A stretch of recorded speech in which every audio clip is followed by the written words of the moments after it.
불신자였던 어떤 분이 교회에 와서 자신이 빨리 교회 문화에 적응할 수 있었던 이유가 교회 안에도 많은 불교 용어가 있기 때문이라는 우스갯소리를 했습니다. 그 예로 본인이 처음 교회에 왔더니 입구에서 안내하시는 분들이 교회 입구를 알려주면서 절로 가세요 라고 안내해 주셨고, 또 설교 중에 목사님께서 중생해야 된다고 중생을 강조하셨다는 겁니다. 또 교회 대부분을 차지하는 가장 두꺼운 연령층은 교회에서 중년들이 제일 많았다고 합니다. 저도 이분이 말한 중년의 나이에 속해 있는데, 사실 저도 중년은 처음인지라 어떻게 살아야 하나님 앞에서 아름다운 중년을 보낼 수 있는지, 노년을 대비하고 하나님 앞에 끝까지 충성스럽게 쓰임받을 수 있는지 성경을 통해 진지하게 배우고 있는 중입니다. 중년에 대한 정의는 시대와 문화에 따라서 달라졌는데, 영어권은 40세에서 64세까지를 중년이라고 부릅니다. 우리나라는 더 세분화시켜서 30세에서 49세를 중년이라 부르고 50세부터 64세를 장년으로 부르며 그 이유를 노년이라고 부릅니다. 일반적으로 우린 중년과 노년을 아울러서 어른이라 그렇게 칭합니다. 저는 어른이라는 의미가 그저 명사로 끝나는 것이 아니라 어른이라는 그 단어 안에 담겨진 공동체의 든든한 버팀목과 같은 그러한 존재가 진정한 어른이라 저는 그렇게 생각을 합니다. 가정이나 교회 안에, 그리고 사회 같은 공동체에서 어른들이 중심을 잡아주지 못하고 어른들이 흔들리면 다음 세대 역시 길을 잃고 흔들리는 모습을 경험할 수밖에 없습니다. 그런데 대부분의 사람들은 본인이 어떤 어른이 되어야겠다라는 생각 없이, 또 어른에 대한 이해 없이 세월에 떠밀려서 어쩌다 보니 어른이 되어 나이를 먹어 어른이 된 그러한 경우가 많기 때문에 본인이 흔들리기 싫어도 그 나이대가 되면 흔들리는 어른이 되고 말 때가 많이 있는 것입니다. 중년의 나이가 되면 육체적으로, 정서적으로 약하고 흔들리기 쉬운 상태가 됩니다. 육체적인 면을 보면 노화가 시작되어서 탈모와 흰머리가 생기기 시작하고 어느새 뱃살이라는 신구가 원치 않는 동행을 하고 있습니다. 또 눈은 노안이 와서 불편함을 경험하게 되고, 또한 전체적인 호르몬의 변화로 인해서 육체적인 기능이 현저히 떨어질 수밖에 없습니다.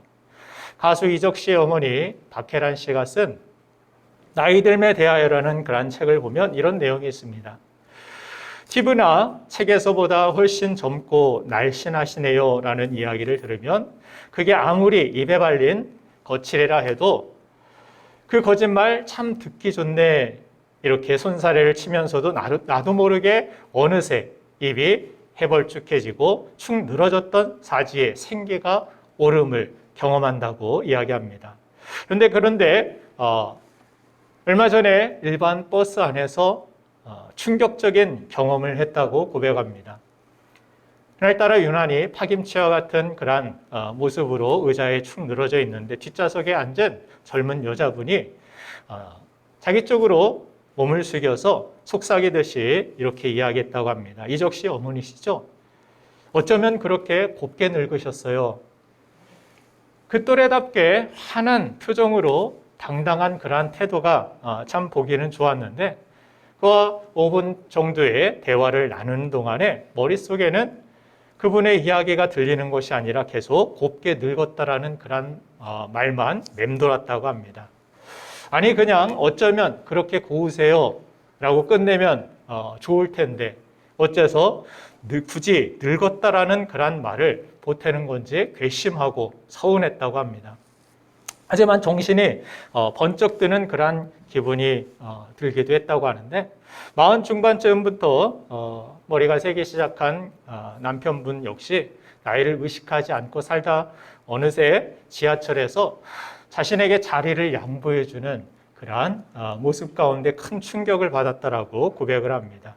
또 어떤 친구는 지하철 차창에 비친 웬 여자를 보고 그 여자 참 초라하게 늙었네라고 생각했는데 그게 바로 자신의 모습이었다라고 이야기를 합니다. 제가 읽어드린 이 이야기가 남의 이야기 같지 않다고 느끼시는 분들은 중년에 속하신 분들이십니다. 또 호르몬의 변화에 따라서 사춘기처럼 중년도 정서적인 변화를 경험하게 되는데, 가끔 드라마를 보거나 옛 사진을 보면서 추억에 잠기거나 눈물이 많아지는 그러한 경험을 합니다. 또 청년 때와는 달리 가장 크게 느끼는 정서가 정체성의 혼란에서 오는 인생의 허무감과 또 불안감입니다. 청소년이 어린이도 아니고 어른도 아닌 애매한 시기듯이 중년은 청년도 아닌 노년도 아닌 애매한 시기에서 발생하는 모호한 불안감이 찾아온다고 합니다. 그러면서 이런 고백을 많이 하게 됩니다. 인생이 허무하다. 세월이 참 빠르다. 이런 고백이 되신다라면 여러분들은 이미 중년에 속하신 분들입니다. 보통은 결혼해서 자기 자녀가 태어나면 모두 자기 자식은 천재라고 생각을 합니다. 웬만한 명문 대학은 그냥 숨만 쉬고도 들어갈 수 있다라고 생각을 합니다. 그런데 그 꿈이 하나하나 깨지기 시작하는 때가 언제냐 하면 40대 중반부터입니다. 갈수록 배우자는 동거인보다 못한 그런 모습 가운데서 자식을 보면은 또 눈앞이 캄캄해지고, 그래서 그래도 그것을 부여잡고서 어떻게든 끝까지 가보려고 노력을 하다가 결국에는 대부분의 사람이 두 손을 드는 때가 50대 초반이라고 합니다. 그나마 옛날에는 나았다고 이야기합니다. 왜냐? 그 중년의 위기를 겪고 나면 수명이 그때는 60대쯤 되었으니까 이러면 안 되는데, 이러다가 잘못되면 안 되는데 그러면 보통 죽었다고 합니다. 그런데 요즘은 그걸 깨닫고도 요즘 100세 시대라고 해서 3, 40년을 더 살아야 되는 우리의 환경이 주어졌기 때문에 나는 지금 살아야 할 어떤 목적이나 이유를 잃어버리고 두 손을 다 들고 말았는데, 살아야 하는 다른 원동력도 찾지 못했는데, 그러다 보면 과거의 것만 자꾸 붙들고 이야기하는 속칭 꼰대가 되어버리는 안타까운 경험을 하게 되는 것입니다. 이것이 중년의 위기입니다. 어떤 책을 보니까 이런 말이 있었습니다. 통제할 수 없는 것과 통제할 수 있는 것을 구별하여 통제할 수 있는 것에 시간을 쓰는 것, 그것이 어른이라는 이야기를 들었습니다. 적극 공감합니다. 라인홀드 니보의 기도문에 보면은 이런 내용이 있죠. 바꿀 수 없는 것을 평온하게 받아들이는 은혜와 바꿔야 하는 것을 바꿀 수 있는 용기, 그리고 이 둘을 분별하는 지혜를 허락하소서. 우리가 바꿀 수 없는 것에 매달리는 것이 아니라 바꿀 수 있는 그것을 붙들고 나아가는 그것이 지혜이고 그것이 참 어른의 모습이라고 이야기합니다. 고린도후서 4장 16절을 보니까 이런 말씀이 있죠. 한번 같이 읽어보겠습니다. 시작. 그러므로 우리가 낙심하지 아니하노니 우리의 겉사람은 낡아지나 우리의 속사람은 날로 새로워지도다. 아멘. 오늘 아침에도 거울을 보시고 낙심하신 분들이 있다면 힘내시길 바랍니다. 용기를 얻으시길 바랍니다. 그리고 무엇을 내가 붙들고 무엇에 더 추구해야 되는지 오늘 성경을 통하여서 참된 어른, 참 어른으로 살아가는 그러한 지혜를 우리가 배우길 원합니다. 겉사람은 우리가 바꿀 수 없다 할지라도 여러분의 속사람은 갈수록 주님을 닮아가고 더욱더 아름다워지기를 주님의 이름으로 축원합니다. 오늘 예배하는 여러분들 모두에게 속사람이 날로 새로워지는 은혜가 임하게 되기를 주님의 이름으로 축원합니다. 그렇다면 성경이 제시하는 어른으로 살아가는 지혜, 그 첫 번째 바로 초심을 잃지 않는 어른의 모습을 갖는 것입니다. 오늘 본문이 들어있는 성경 여호수아 15장 7절 말씀을 읽어보면은 14장 7절 말씀을 읽어보면 이런 말씀이 있습니다. 내 나이 40세에 여호와의 종 모세가 가데스 바네아에서 나를 보내어 이 땅을 정탐하게 하였으므로 내가 성실한 마음으로 그에게 보고하였고,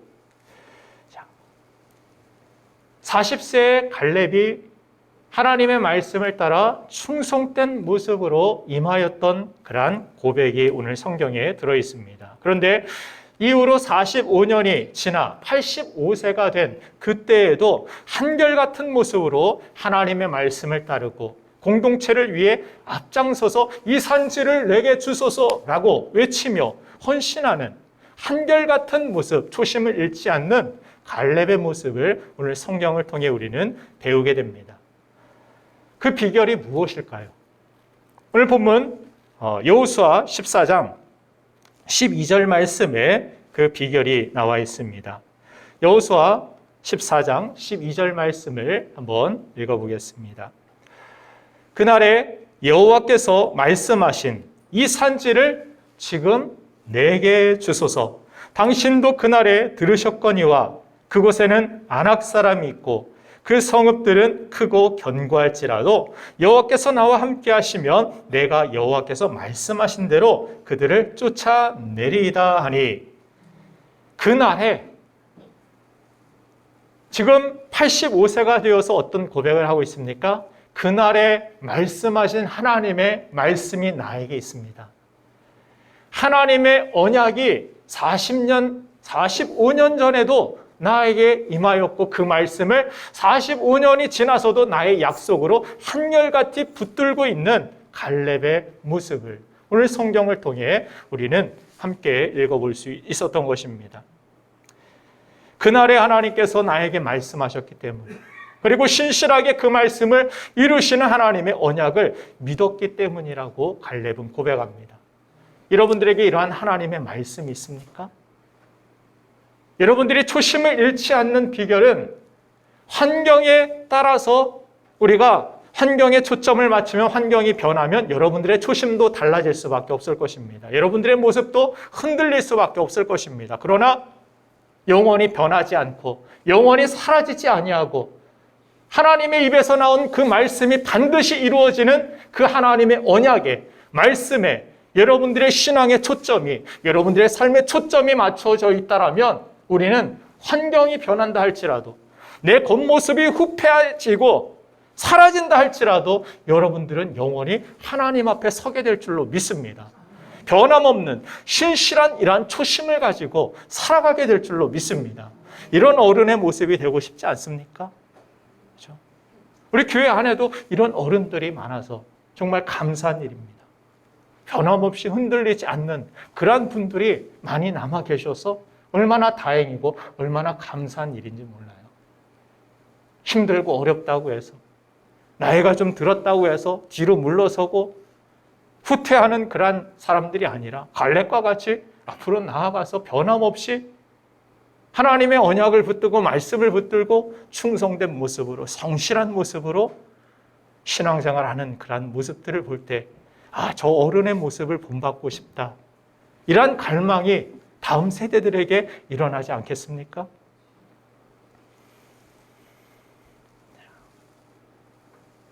갈렙이 또한 이 고백을 통해서 이스라엘 백성들에게 전하고자 하는, 또 우리들에게 전하고자 하는 메시지가 무엇입니까? 한마디로 이야기하자면 당신들의 과거의 역사에서 하나님이 일하신, 하나님이 역사하신 것을 기억하라. 또 기억하고 있느냐? 우리에게 질문하고 있는 것입니다. 여러분들은 어떻습니까? 여러분들은 지금 살아계신 하나님께서 여러분들의 삶에 이전이나 오늘이나 앞으로도 영원토록 변함없이 역사하실 것을 믿으십니까? 하나님이 나의 과거의 삶 속에서 내 삶에 역사하신 것을 잊지 않고 기억하고 계십니까? 신명기의 가장 큰 주제는 무엇입니까? 기억하라는 것입니다. 기억하라.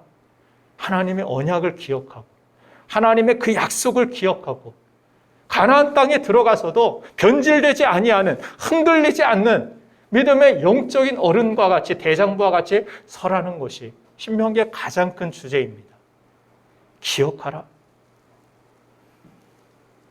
우리는 슬픈 것, 나쁜 감정들, 기억들은 빨리 잊어버리는 것은 좋지만 안타까운 것은 하나님이 주신 은혜, 하나님이 역사하신 내 삶 속에 베풀어 주신 은혜를 빨리 잊어버리는 그런 안타까움이 우리 안에 있습니다.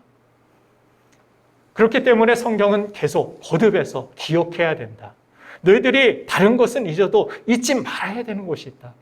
너희 삶 가운데 역사하신 하나님, 너를 구원해 주신 그 하나님이 지금도 내 삶 속에서 우리 삶 가운데 역사하고 계신다라는 사실, 이것을 잊지 말아야 한다.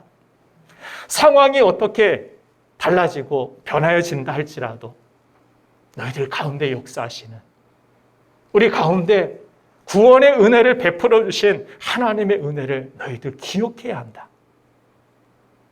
그 기억이 너희들이 어려운 그러한 삶의 슬럼프에 있을 때, 중년의 위기에 빠져 있을 때라도 너희들이 다시 일어날 수 있는 힘이 될 수 있다.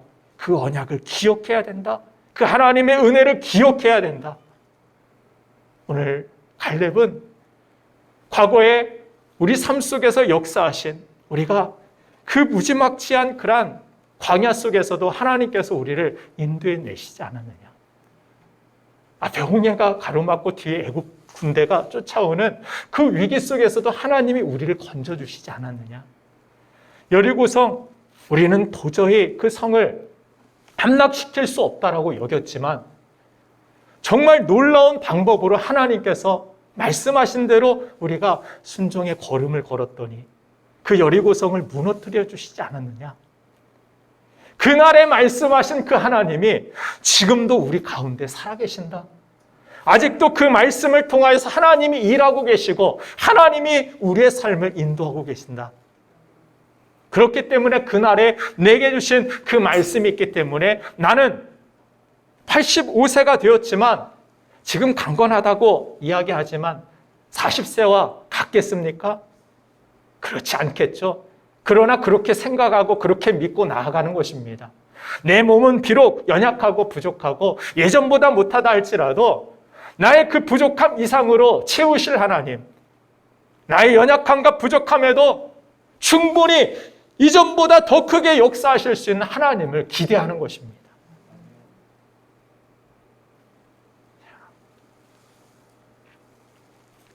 우리가 힘들고 어려울 때 이스라엘 백성들이 홍해를 건너고 이스라엘 백성들이 뜨거운 광야길에서 목이 말라 힘들고 여러 가지 부족함으로 인하여서 답답해하는 그러한 상황이 그들만의 것이었습니까? 그렇지 않죠?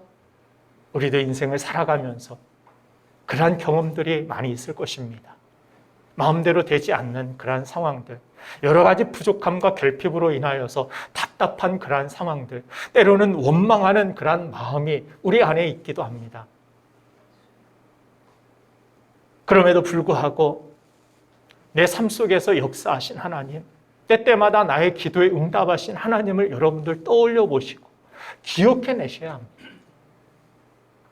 내가 위기 가운데, 내가 어려울 때, 내가 갈 길 몰라 방황하고, 내가 머물 집이 없어서, 또한 건강이 없어서, 내가 인생길에서 믿음으로 방황하는 그러한 시기에도 여전히 나의 기도에 신실하게 응답해 주시고, 나를 다시 세워주시고, 회복시켜 주시고, 내가 자녀로 인하여서 답답해하고 마음 아파할 때에도 그 자녀를 나는 할 수 없었지만 하나님이 보듬어 주셨고 하나님이 붙들어 주시고 인도해 주셨음을 여러분들 잊으셨습니까?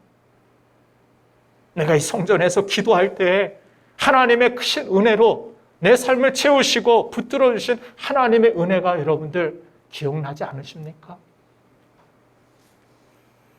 갈렙은 지금 그것을 기억한 것입니다. 예전에 하나님이 어려울 때 나를 안아주셨지, 붙들어 주셨지. 그래서 올해 표어가 안아주심 아닙니까? 하나님이 나를 안아주심. 그것을 기억해야 한다는 거예요. 이사야서 46장 4절 말씀에 이런 말씀이 있습니다. 같이 한번 읽어보겠습니다. 시작. 너희가 노년에 이르기까지 내가 그리하겠고 백발이 되기까지 내가 너희를 품을 것이라. 내가 지었은즉 내가 업을 것이요 내가 품고 구하여 내리라. 아멘. 이 땅에 어떤 부모가 사랑하는 자녀의 생애를 인도하다가 중간에 마음이 안 든다고 버리겠습니까? 낳아주시고 길러주신 그러한 부모라면 당연히 스스로 설 때까지 그 자녀의 인생을 이끌어 주시지 않겠습니까? 하물며 나를 위해서 살아가는 독생자 예수 그리스도를 보내주시고 십자가에 내 죄를 대신해 죽게 하신 그 하나님께서 우리의 인생을 마지막까지 인도하시는 것은 너무나도 분명하고 당연한 사실 아니겠습니까? 힘들고 어려울 때 지난날 나에게 응답하신 하나님의 은혜를 여러분들 떠올려 보시길 바랍니다. 하나님의 은혜를 기억하시길 바랍니다. 내 삶 속에 지금도 동일하게 역사하시는 그 하나님을 바라보시길 바랍니다. 내 삶에 특별히 중년의 때 내 삶에 공허함이 있고 허무감이 있고 내가 무엇을 바라봐야 될지 무엇을 추구하고 무엇을 위하여 달려가야 될지 그것이 분간이 되지 못하고 방황하는 그러한 심령이 있다라면 이 시간 하나님의 말씀 안에서 새롭게 표대를 정하여 믿음으로 달려가는 저와 여러분들 되기를 간절히 소망합니다. 시편 102편 24절을 보니까 다윗이 그런 중년의 때 고백을 하는 것을 들어볼 수 있었습니다. 한번 같이 읽겠습니다. 시작. 나의 말이 나의 하나님이여 나의 중년에 나를 데려가지 마옵소서. 주의 연대는 대대에 무궁하나이다. 다윗은 그렇게 고백하는 거예요.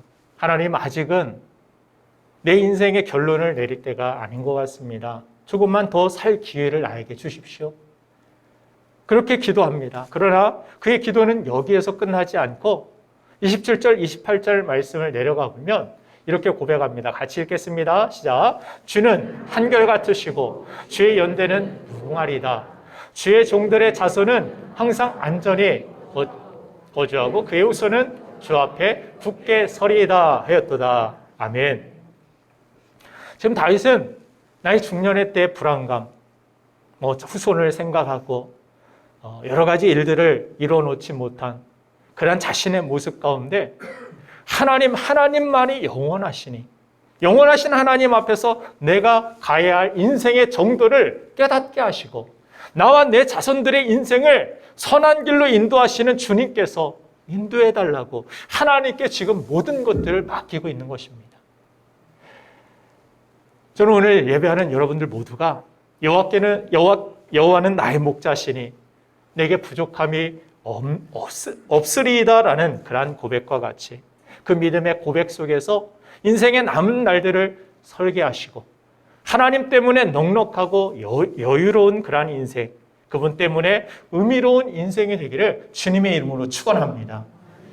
여러분들 스스로도 여러분들이 하지 못한 그 일들까지도 하나님의 손에 맡겨드리고 나의 인생의 모든 것들의 주가 되시는 주님을 바라보고 초심을 잃지 않는 진정한 영적인 어른이 되기를 주님의 이름으로 축원드립니다.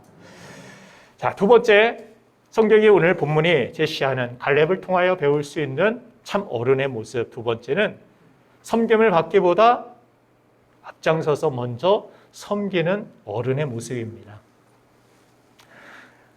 자, 어른이라 하면은 가정에서 리더를 뜻하기도 하고 영적인 어른이라 하면 교회에서 그러한 어른들을 뜻하기도 합니다. 리더라는 것이 무엇입니까?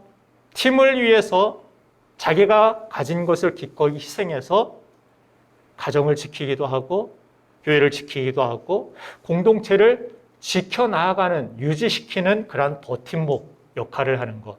그것이 바로 어른의 모습입니다. 어른은 저는 다른 말로 리더라고 생각하면 쉽다고 생각합니다. 그러면 리더는 무엇입니까? 리더는 지시형이 있고 섬기고 희생하는 그러한 형이 있죠. 그러면 예수님께서 우리에게 보여주신 진정한 리더의 모습은 무엇이었습니까? 리더는 예수님과 같이 겸손하여져서 자신을 낮추고 제자들의 발을 씻겨주실 뿐만이 아니라 십자가에서 우리 모두를 위하여서 물과 피를 한 방울 남김없이 쏟아 부어주신 것 같이 다른 사람들을 살리기 위하여서 기꺼이 먼저 십자가의 자리에 나아가는 사람, 그 사람이 바로 진정한 리더, 참 어른의 모습이라는 것입니다. 오늘 갈렙은 그와 같은 모습으로 공동체 앞에서, 어떻게 보면 이스라엘 공동체는 교회의 모습이라고 이야기할 수 있겠습니다. 그 교회 앞에서 무엇을 이야기하고 있습니까? 내 나이 85세니까 너희들이 가라! 이렇게 이야기하지 않죠. 내 나이 85세지만 내가 먼저 앞장서겠다. 이 산지를 내게 주소서. 그날에 나에게 말씀하신 이 산지를 내게 주소서. 이 말씀 하나 부여잡고 믿음으로 앞장서서, 체력은 다른 청년들보다 덜했겠지만 그러나 이 노년이 앞으로 나아가는 섬김의 모습을 통하여서 어떻게 됩니까? 그 결과가 다 두려워하고 뒤로 뺄 생각하고 있고, 저 전쟁에 나갔다가 괜히 손해보고, 지금 이미 우리는 땅을 차지하고 분배받은 땅들을 가지고 여기에서 지금 무엇을 심을까, 무엇을 어떤 집을 지을까, 이런 생각하고 있는데, 또 다른 정복되지 않은 땅을 향하여서 나아가라고 이야기할 때 부담이 되고, 괜히 거기에 참여했다가 죽으면 어떡하지? 이런 상황 속에서 이 노년이 이 앞에 나아가서 그날에 나에게 말씀하신 이 산지를 내게 주소서. 하나님이 함께 하시면, 나와 함께 하시면 내가 여호와께서 말씀하신 대로 그들을 쫓아내리이다. 환경만을 바라보고 있고 안일함 속에 빠져 있었던 이스라엘 백성들이 얼마나 정신이 번쩍 났겠습니까? 이 노년이 하나님의 말씀을 가지고 초심을 잃지 않는 모습을 가지고 먼저 섬김을 받아야 되는 그러한 나이가 되었고, 땅을 이미 분배받고 안주하여도 되는 그러한 자신의 기득권이 있음에도 불구하고 그것을 내려놓고 나아가는 그곳에 무엇이 있습니까? 영광이 있죠. 존경이 있죠. 아, 이것이 참 우리의 지도자구나, 리더구나, 어른이구나. 어른은 타이틀에 있는 것이 아니에요. 목사, 장로, 권사, 집사, 이거 교회 좀 다녀가지고 받아냈다고 해서 그 사람이 리더, 이것 아닙니다. 진정한 리더는 십자가가 있는 인생. 진정한 제자는 십자가를 지고 주님을 따르는 모습, 거기에 리더의 자격이 있는 것입니다.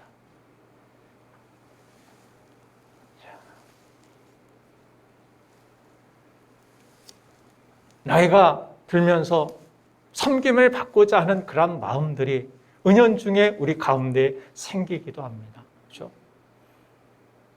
나를 알아주기를 원하는, 인정받기를 원하는, 인정해 주지 않으면 뭔가 무시당하는 그런 마음, 소외당하는 그런 마음이 나이가 들수록 우리 가운데 생기는 것을 경험하게 됩니다. 그러나 이 감정에 여러분들 휩쓸리지 마시길 바랍니다. 이 감정에 치우치는 인생 되지 마시길 바랍니다. 감정이 여러분들 자아가 여러분들을 이끄는 인생이 되지 마시고, 주님의 모습과 같이, 주님의 섬김과 같이 그 십자가를 날마다 바라보시고 주님께 이끌림 받는 저와 여러분들 되기를 간절히 바랍니다. 그렇게 될 때 진정한 참 어른의 모습, 흔들림 없이 정말 존경받고 믿음 안에서 본받고 싶은 그러한 참 어른의 모습으로 남게 될 줄로 저는 믿습니다.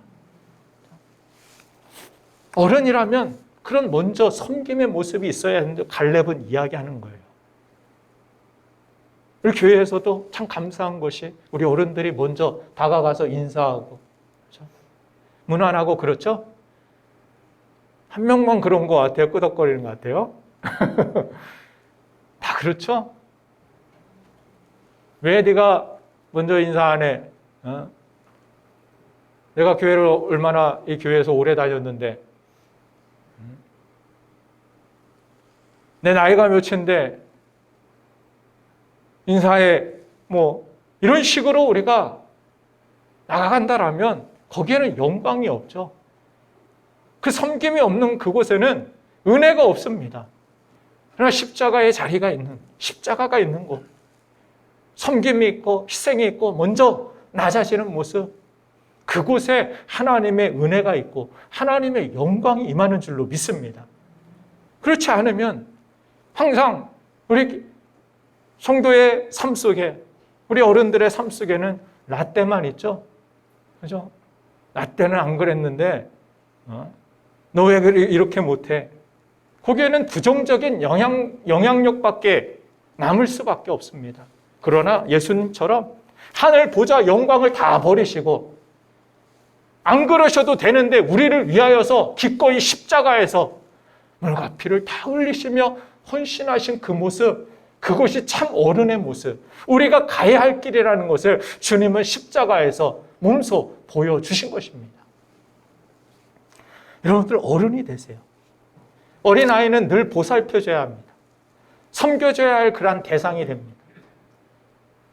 그러나 반면에 어른은 누군가를 이끌어주고 섬기는 그런 역할을 해야 되고, 그런 역할을 할 수 있도록 하나님께서 우리에게 은혜를 주시고 건강을 주시고 물질을 주시고 은사를 주신다라고 성경은 이야기하십니다.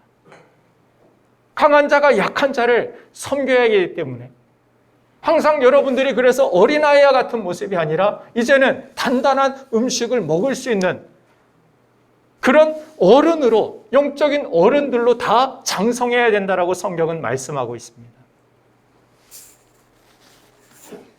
교회도 나이와 직분에 관계없이 섬기는 사람이 영적인 어른입니다. 섬기는 사람. 우리 어른들 섬김이 있습니까? 십자가가 있습니까? 없다면 빨리 섬김의 자리, 십자가의 자리로 돌아오시길 바랍니다. 누가복음 23장 11절 12절 말씀에 예수님께서 그런 말씀을 하셨죠. 같이 한번 읽어보겠습니다. 시작.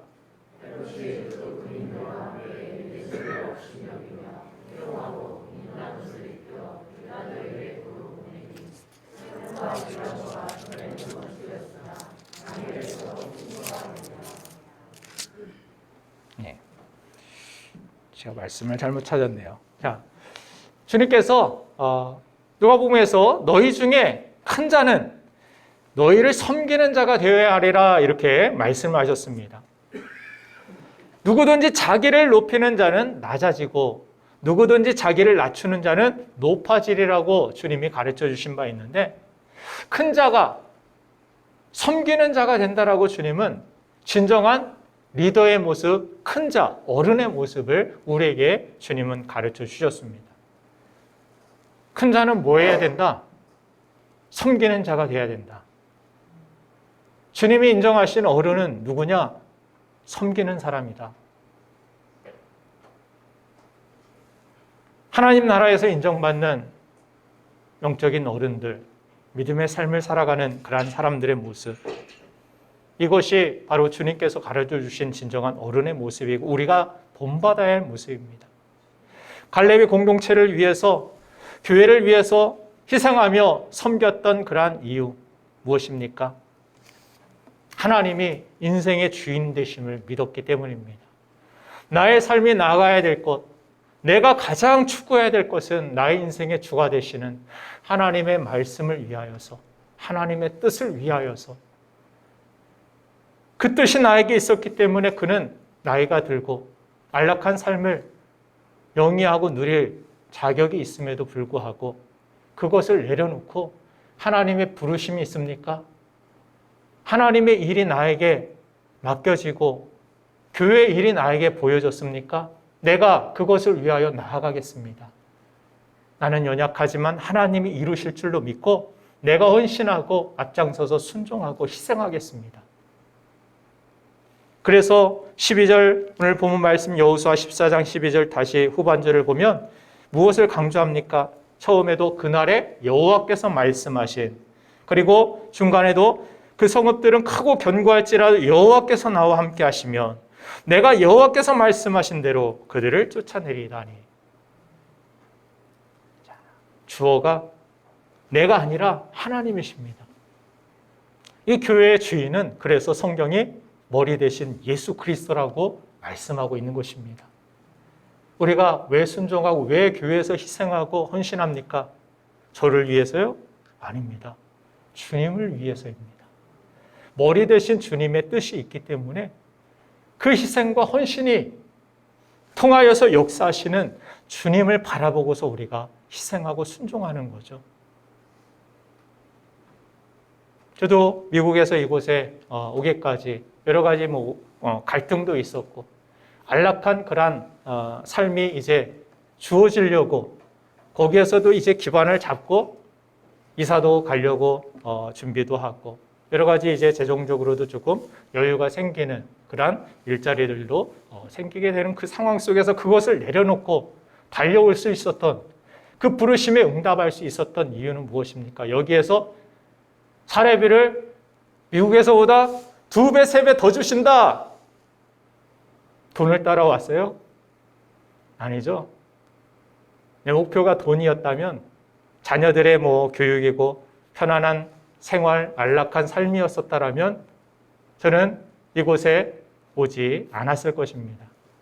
그러나 이곳에 하나님의 뜻이 있고 작지만 우리가 보기에 부족해 보이지만 하나님은 이곳을 통하여서 하나님은 이 부르심을 통하여서 하나님의 뜻을 이루시기를 원하시기 때문에 나의 인생은 내가 원하는 대로 살아가는 것이 아니라 주님께 맡기고 주님의 뜻을 위하여서 그 부름에 응답하는 삶을 살아야 되기 때문에 다 내려놓고 과감히 자녀들에게도 미안하고 아내에게도 미안했지만 그런 선택을 하면서 저는 이곳에 왔습니다.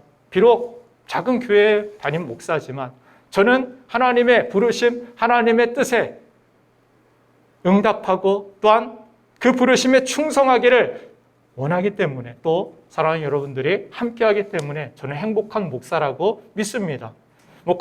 큰 교회가 되고 큰 목사 이런 사람이 하나님 앞에 리더로 이런 사람이 하나님 앞에 인정받는 그런 영적인 어른이 아니라 하나님 앞에서 부족해도 연약해도 85세가 되어서 나이가 많고 초라해 보여도 이 산지를 내게 주소서 하고 하나님이 나의 인생의 주가 되십니다 하고 그 부름에 응답하며 나아가는 사람. 이것이 우리가 가져야 할 영적인 리더의 자세이고 참 어른의 모습인 줄로 믿습니다. 어쩌다 보니 어른, 여러분들 세월에 떠밀려서 나의 인생 어쩌다 보니 어른이 되었는데 내 속사람은 공허하고 내가 갈 길 몰라 방황하고 있다라면 이제 갈렙과 같은 그러한 참된 어른의 모습을 품으시고 우리 교회 안에서 여러분들의 삶 속에서 여러분들의 가정에서 이 사회에서 여러분들이 나아가 하나님이 기뻐하시는 영적 어른들의 모습으로 세상에 선한 영향력을 끼치는 교회에게 또한 다음 세대들에게 좋은 영향력을 주는 믿음의 영적인 어른이 되기를 주님의 이름으로 축원드립니다. 이 시간 우리 함께 다짐하고 결단하고 기도하는 시작하겠습니다.